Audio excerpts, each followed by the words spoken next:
The dust swirled in the square, a cruel wind biting at the faces of the gathered crowd, their murmurs rising like a hymn of judgment. In the shadow of the church's weathered steeple, a young woman stood bound to a post, her dress torn at the shoulder, her dark hair falling in tangled strands across her face. The first lash cracked through the air, and her cry pierced the hearts of those watching, yet no one moved. They called her a sinner, a thief, a disgrace to the town of Bitter Creek. But as the whip rose again, a shadow fell across the scene. A lone cowboy, his hat low, his boots silent on the earth, stepped forward. Without a word, he cut her ropes and held her trembling form against him, his eyes daring the crowd to strike again.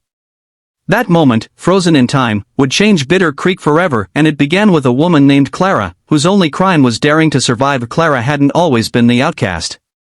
3 years ago, she'd arrived in Bitter Creek with her father, a gentle tailor with dreams of a new life after her mother's death. They'd set up a small shop, stitching clothes for miners and ranchers, their laughter filling the evenings. Clara, barely 19, had a spark in her hazel eyes, a quick wit, and a kindness that drew people in. She'd mend a child's torn coat for free or slip an extra biscuit to a hungry customer.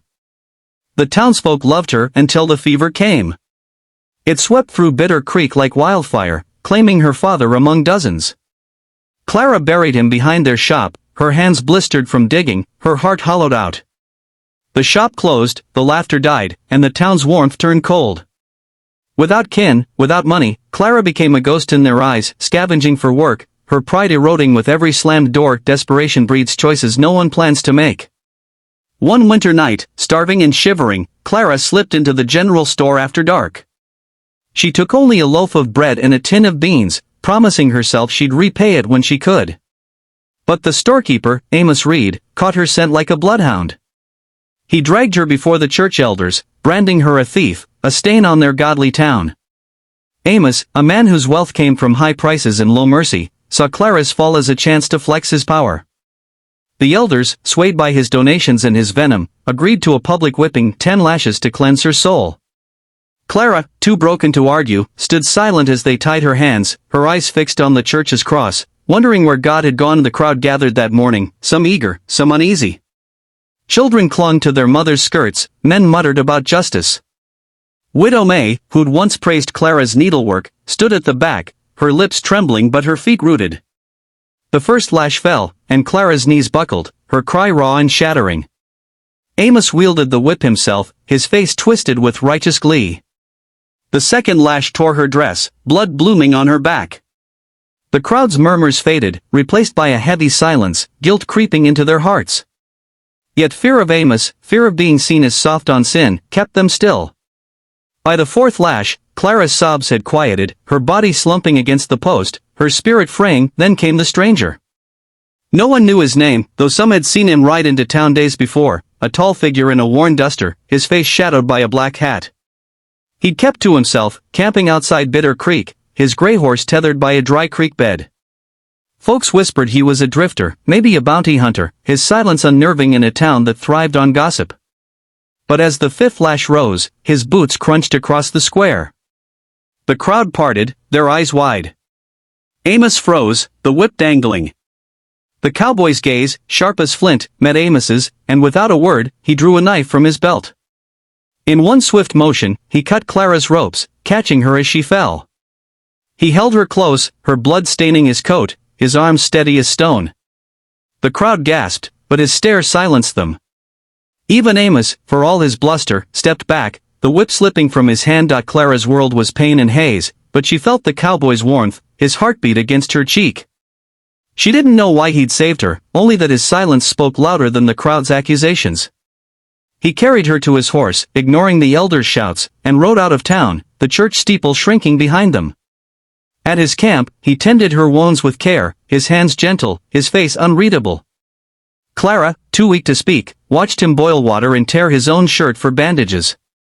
Night fell, and by the fire's glow, she whispered, "Why?" He looked at her, his eyes holding a grief she recognized, and said only, "Because no one should break alone." Days passed, and Clara healed slowly, her body and heart scarred but stirring. The cowboy, who finally shared his name Elias, spoke little but listened as Clara poured out her story, her father's dreams, her loneliness, her shame. Elias, in turn, revealed fragments of his past. He'd been a rancher once, with a wife and daughter, until raiders burned his home, leaving him to bury them.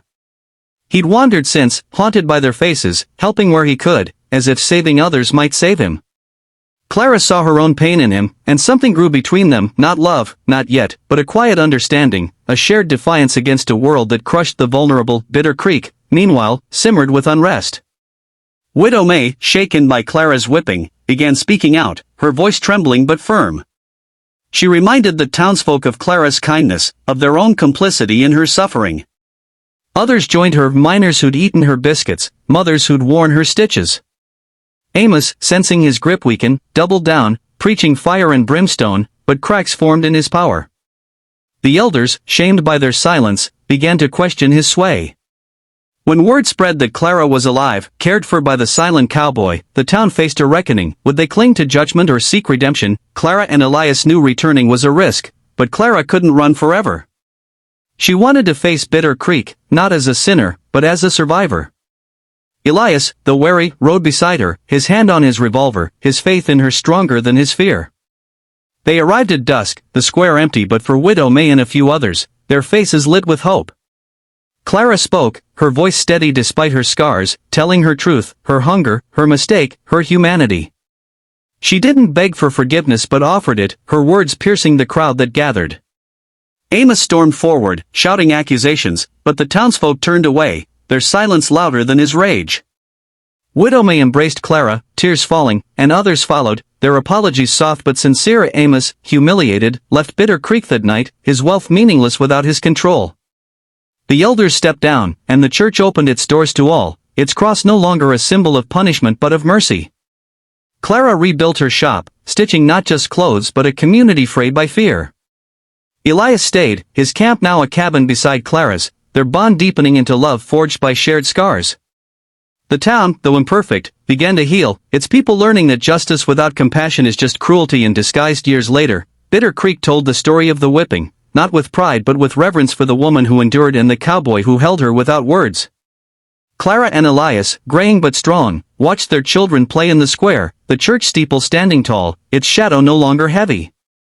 The message they left was simple yet profound. In a world quick to judge, the bravest act is to see another's pain and choose to stand with them, silent but unshaken, until the dawn breaks anew.